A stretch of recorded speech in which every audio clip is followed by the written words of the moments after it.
Assalamu alaikum. Welcome to my YouTube channel TWH Academy. Today I am going to teach about modal verbs. Modal verbs can be tricky, but the good news is that they are simple if once you learn how they work.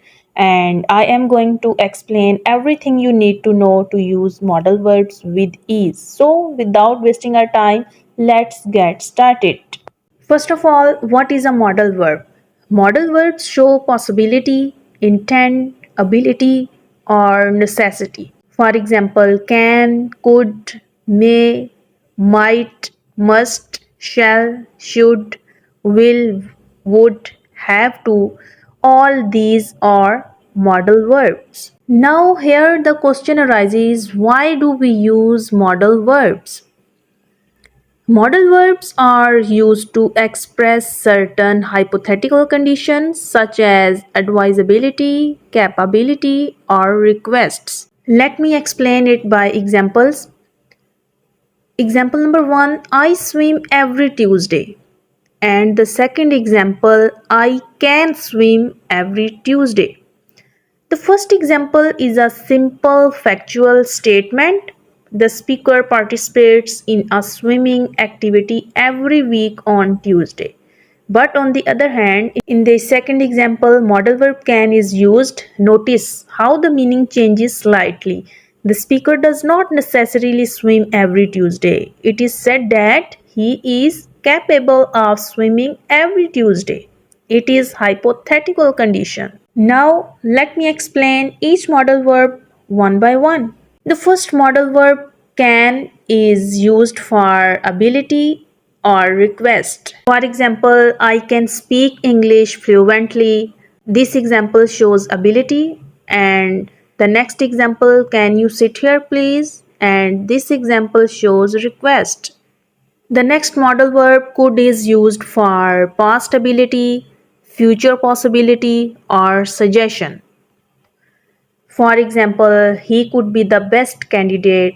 This example shows possibility. The next example, she could play the piano when she was young.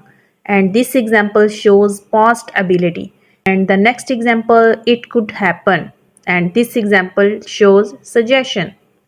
The next modal verb may is used for request or permission.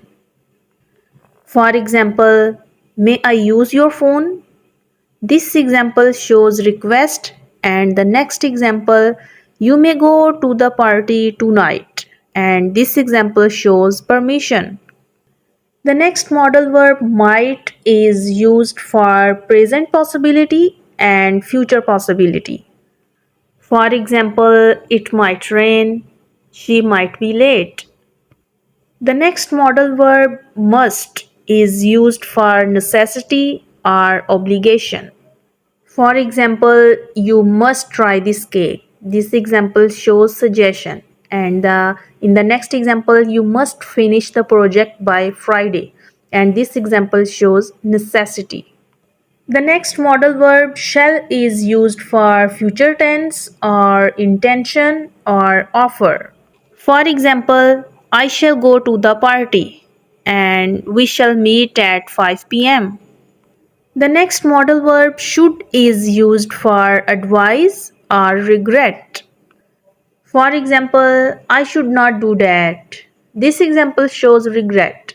And the next example, you should take a break. This example shows advice. The next modal verb will is used for future tense, promise, desire, or wish. For example, it will be sunny today, or I will attend the conference.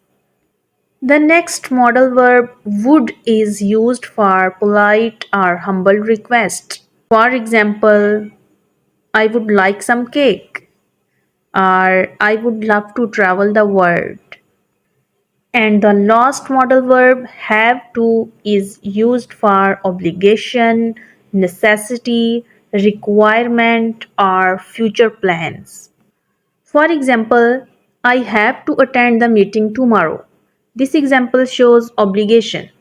The next example, I have to eat something before I go to the gym. And this example shows necessity. The next example, you have to be 18 to vote. And this example shows requirement. And the next example, I have to travel to Paris next week. And this example shows future plan. Alright, it's about to end. Thanks for watching my video. If you enjoyed my video, then don't forget to subscribe my channel, and also don't forget to like, share and comments on my video because your feedback is very important for me. See you soon with next topic. Allah Hafiz.